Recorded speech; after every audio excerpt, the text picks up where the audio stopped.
All right, we are back here on the podcast. Continuing our winter sport playoff preview here. We went through the NHL stuff just a minute ago with Christopher Russo. Now we're going into the NBA here as the Knicks have made the postseason again. They're the number 2 seed in the Eastern Conference.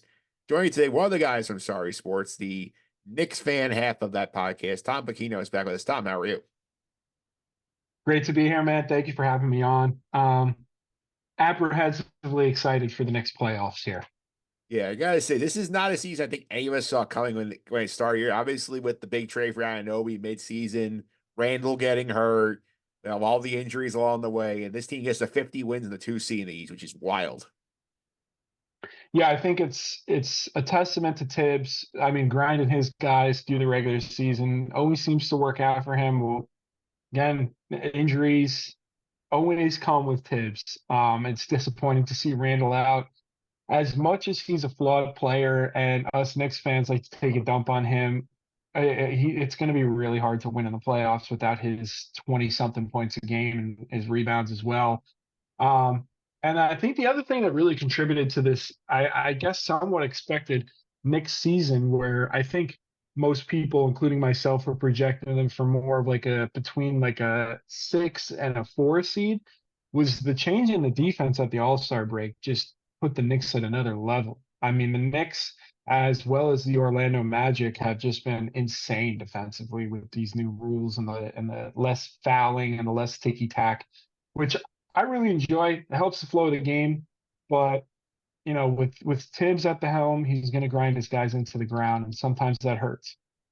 Yeah, and obviously the way they ended this regular season is very interesting here because they end the season on a heater. They beat the Bucks in Milwaukee. They beat the Celtics in Boston when it was debatable whether the Celtics were going to try for the whole game, but they pick up Yep. those wins. They get the wins over the Nets and the Bulls at home to grab a 2 seed in the East here. And like for the most part, this is pretty much the team you're getting going to the playoffs. Anunoby came back. Mitchell Robinson was back. He had some minutes restrictions.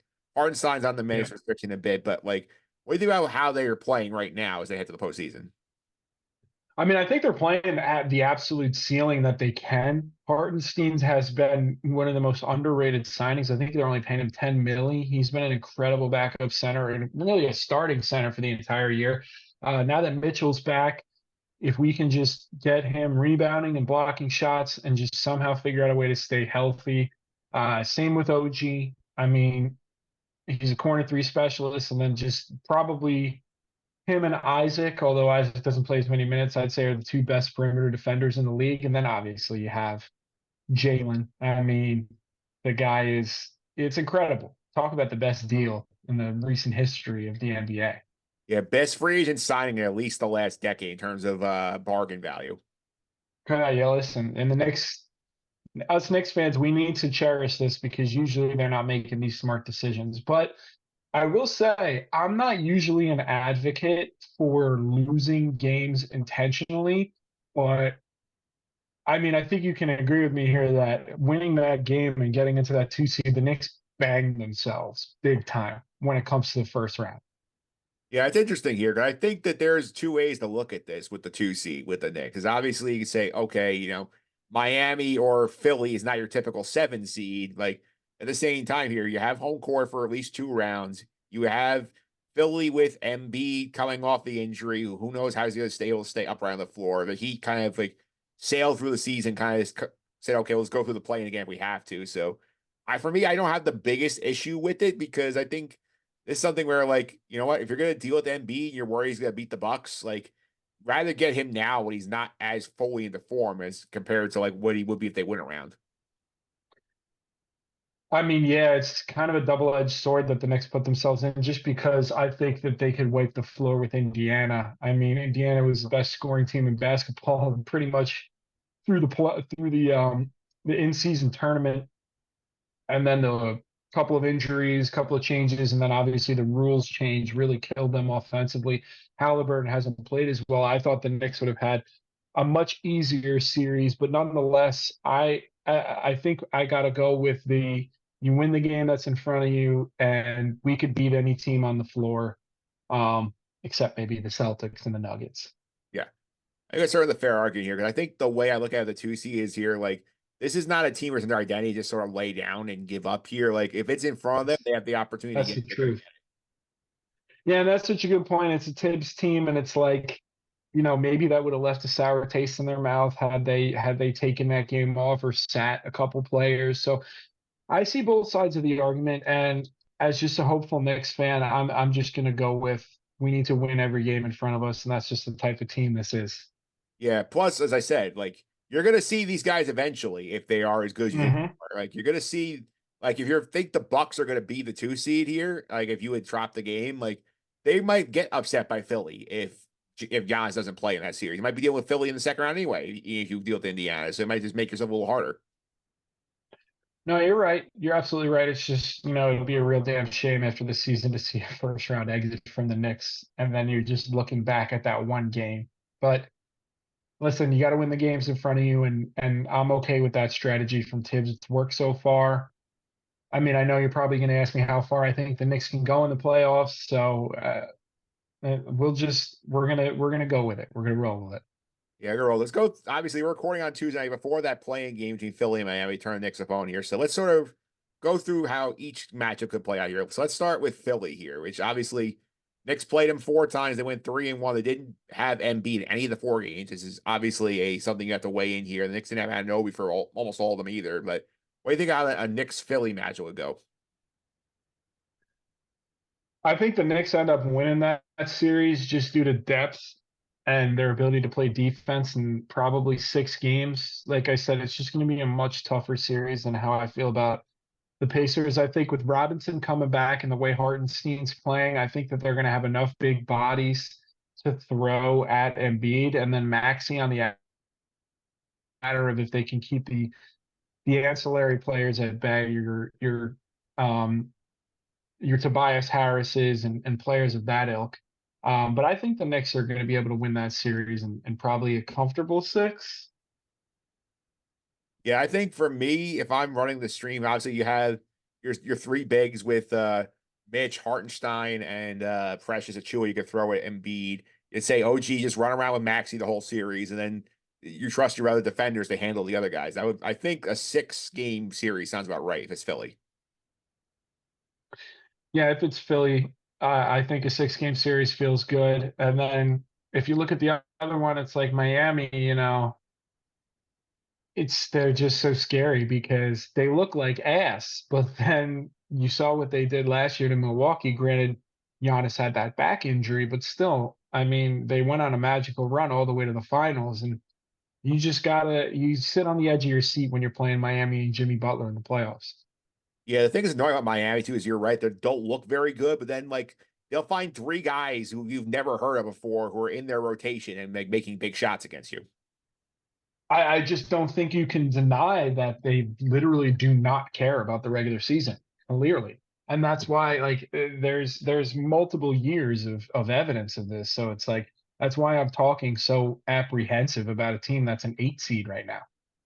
Yeah, and you look at Miami too. I mean, obviously you got Jimmy Butler's to go a different level in the playoffs. Bam Adebayo, we know the reason they Bam. don't have Randall, and he plays a little dirty, and that's who he is. And I have Jaquez, who is probably one of the best picks in the draft last year in terms of being a rotation fit for that roster. And they will always find like 2 or 3 guys who, can just come off the bench, play very Well, well. last year, if you don't remember, you had your was it Cody Martin? Yeah, Um, Cody Martin, Max start, Strus, Max Strus got himself paid. decided to play like Paul George in a couple of those series, and like you said, you find they always find these guys, whether it's Gabe Vincent, a Struess, all these guys, and they're always making them a ton of money elsewhere after. We'll have to see if Duncan Robinson returns to form. He's had a better year this year. And the other thing that's a little bit scary is they were missing one of their players last year.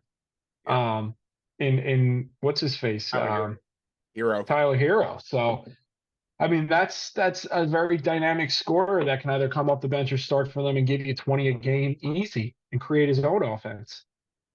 Yeah, for sure. Here, let's also talk about the rotation a little bit because obviously they made this big trade with Detroit at the deadline. They bring in Burks and Bogdanovich and say, okay, we're going to sort of sub them in we'll take McBride out of the rotation. Chu probably comes out of the rotation. Everybody's healthy, but Burks didn't really do much. Feels like McBride's replaced him in the rotation here.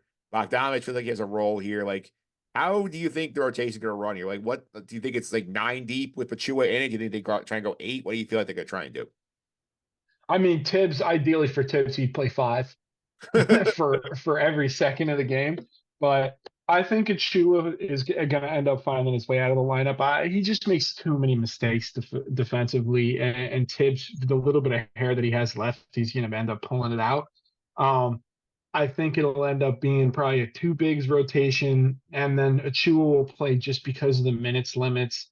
And then, like you said, Bogey, like that trade when it happened, and I like him as a player. I like a guy that can dish it a little bit, play out of the post, and shoot the three. But that's like the most opposite of the Tibbs guy ever. Like he is a legitimate turnstile on defense.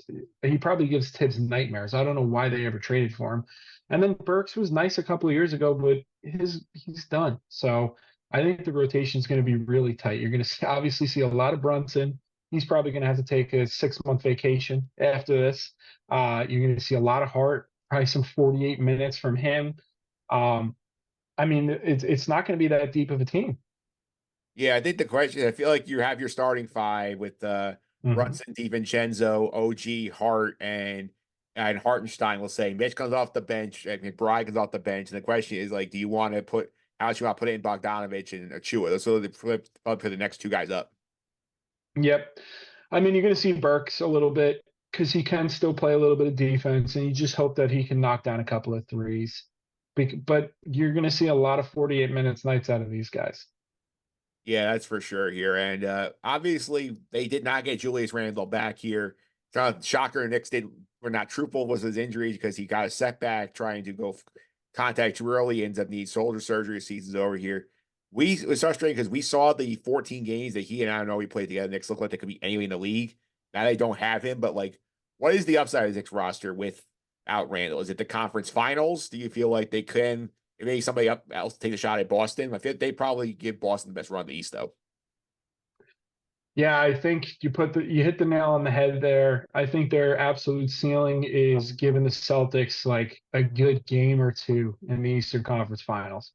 With Randall, I'd like to think that if everything broke right, they could push the Celtics to 6 or 7. But without him, I think that they could get to the Eastern Conference Finals still. But that team's too good. It's unfortunate too because this is a year where like would have been nice to see like the whole group there and say, okay, what do we need now? Like if we have everybody there, how? Absolutely. And now you don't have that unknown of like, oh, if we had Julius, what could we have done? Yeah, exactly. And not to mention, then the trade rumors are going to swirl after this. If they go out early in the playoffs, do we trade Randall? Do we get rid of some of this draft capital? And I'm of the camp of no. We run it back. We try and have a healthy team. And also, that thing in Milwaukee is not going too good. And Giannis could say he wants out at any second. So I'd be hoarding those picks. Yeah. Plus they have all those guys on the salary too. Which I think Bogdan is another one. He replaced the Fournier slot in terms of like a guy who's not going to play until has a ruble salary. Yeah, they just basically just switched jerseys. It feels like because it's now we just have another expensive guy that's good at shooting threes that Tibbs hates. Yeah. Yeah, that's for sure. Here, let's go around the horn real quick as well because we have this sort of we can only talk so much about the Knicks because we don't know who the opponent is yet, but there's some of these Hmm. other potential series here in the East, like of the potential pile down there in the eight in the playing tournament. Like, who would you think would give Boston the biggest scare? I mean, I think you got to say Miami, right? Yeah, And they're the way things are looking right now, and my prediction, they're going to be playing Miami in the first round as well. It's going to be a great series. yeah. I think Miami will smack the hell out of them in the series and beat them up, and that's something I don't think they really want to deal with because they don't want to go too deep either. Porzingis doesn't want to deal with that. I can tell you that off the bat right now. He does not want to get into a rock fight.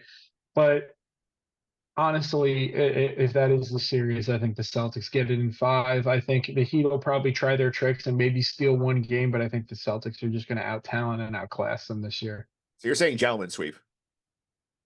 Gentlemen sweep for the Celtics if they play the Heat. Yeah. Milwaukee, Indiana, I think is interesting as well because obviously you have the whole thing looming with Giannis's calf injury. He didn't really play after the last 3 games after he got hurt. They take a dive to get there and Pace went 4-1 against them during the season, the Halliburton stuff. This is a fascinating series. It is, but also this is one of those series where I feel like we hype it up so much because of everything you mentioned, where we could say, "Oh, the Bucks are down." You know, they started out with Griffin, then they moved to Doc, and they had an up and down year, and Lillard does blah blah blah, all the bad things, and then before you know it, the Bucks go out and they either sweep them or they have yet a gentleman's sweep. And I think the Bucks will be talking about their issues after round two, not after round one. I think they easily win this round. It's not going to be like last year. Yeah, the thing that would worry me if you're a Pacer backers, their defense is just not good at all. And this is like even Lillard's got a bunch of like 35, 40 point games in the series.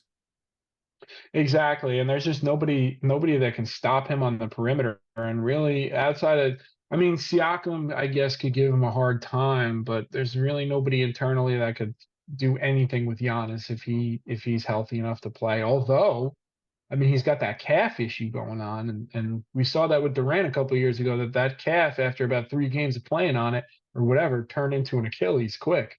Yeah, that's true here. And the other East series is Cleveland and Orlando here. I think this is a very big referendum for Cleveland with that roster here because this is one where Orlando has no playoff experience. Think, oh, maybe they're happy to be here and they're going to play hard physically. But if Cleveland can't get out of this first round, it makes me really question what if the core they have is the right one. Cleveland's losing this round. I'm putting it here on wax. Cleveland is losing this series between Jonathan Isaac, Jalen Suggs, and a couple other defenders on that team. They're going to put every single player on Cleveland in a cage. I don't care about Mitchell.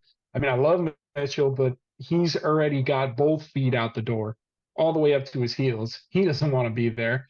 And Mobley has not played well this season.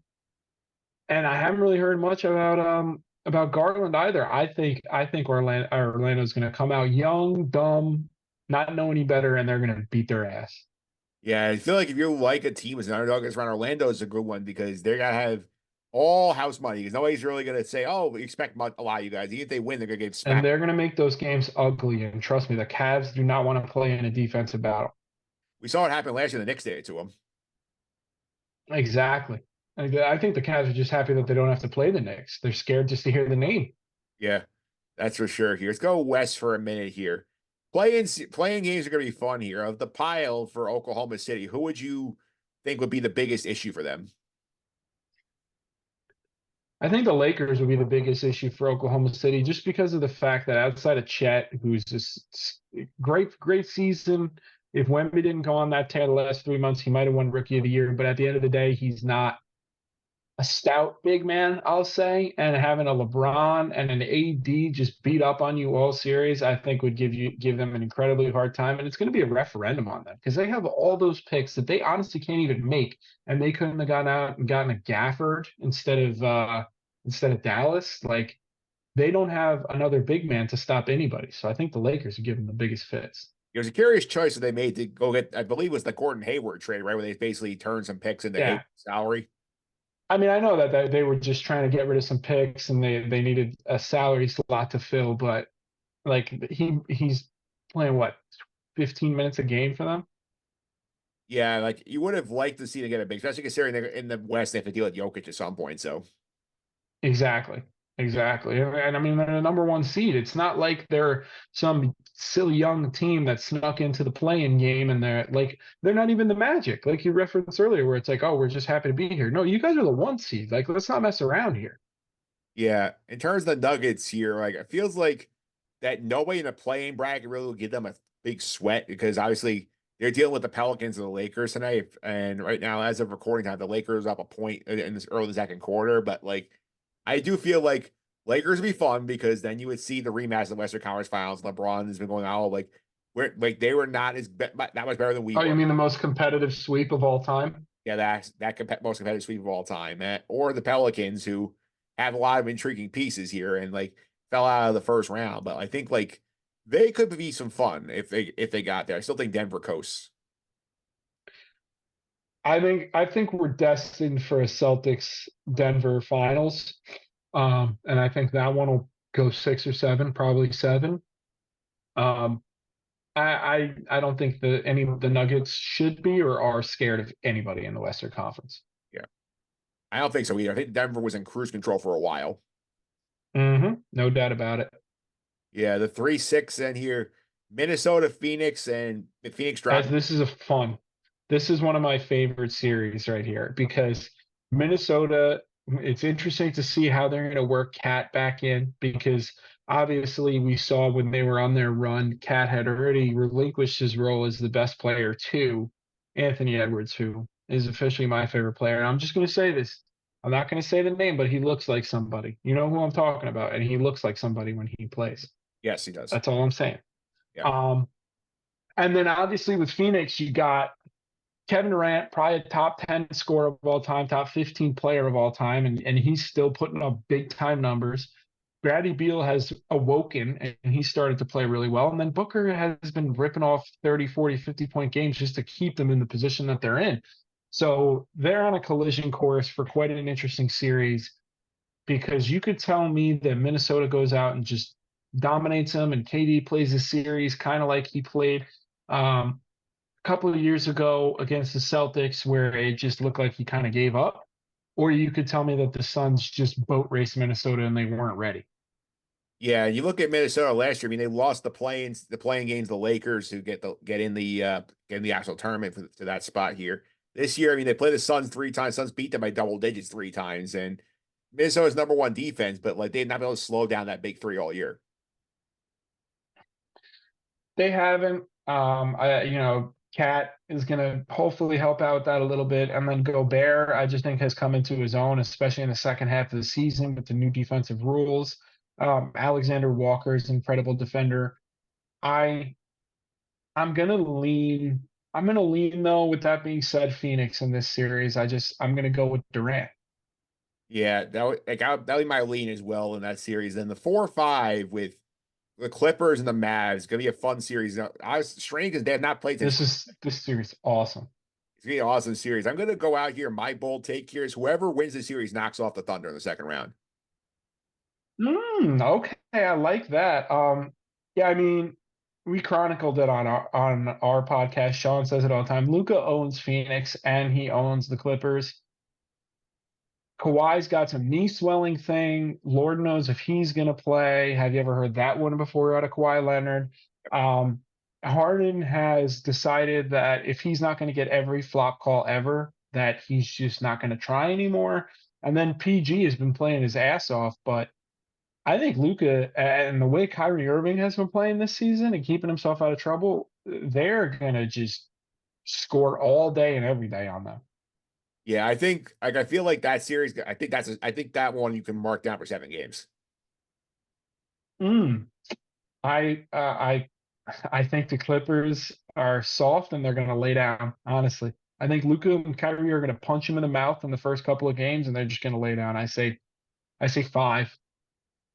Okay, so that's gonna be interesting here. But I feel like the Thunder are gonna hit this spot where like they run into the experience issue in the second round. I think that's where their issues gonna come in. It's going to be yes, I agree with you. I think they are going to lose early. I think the lack of experience as well as the lack of a big man is really going to hurt them, and it's going to be an interesting summer to see if anybody becomes available. This is by all experts the worst draft like in a million years. So I don't know how much value their current draft capital is going to have, but they have so much down the line that they could go out and get any unhappy superstar that's out there. I mean, I've heard comparisons like this is worse than the Anthony Bennett year. That says a lot. Yeah, I mean, who is the best player out of that draft? Even I can't. I don't even remember. Yeah, if I do remember correctly, there was a big name in that draft. It was just not high. Yeah, there usually is. I mean, now you're going to make me go Yeah, on my other phone and Google yeah. this. Giannis was fit in that draft. He was 15, Yes, that was what I was going to say was Giannis. I mean, I don't really. and Rudy I don't count that as a mistake. 15 teams passed on him. You and, know, Ru- the guy was playing on 8-foot rims in Greece. and Rudy Gobert was in that draft too. That's a good pick. Yeah, Rudy Gobert went 27 to the Jazz in that draft. But like the rest of this top 10, I mean, Anthony Bennett, Oladipo, who's had moments. Otto, Oladipo's too, yeah.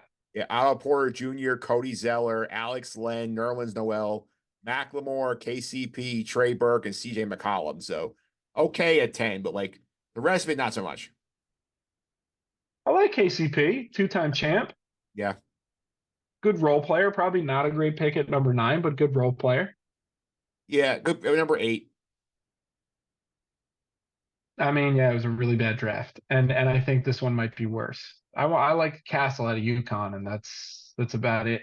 I mean, it tells a lot that like Donovan Clingan had the great NCAA tournament. Now he might be the number 1 pick.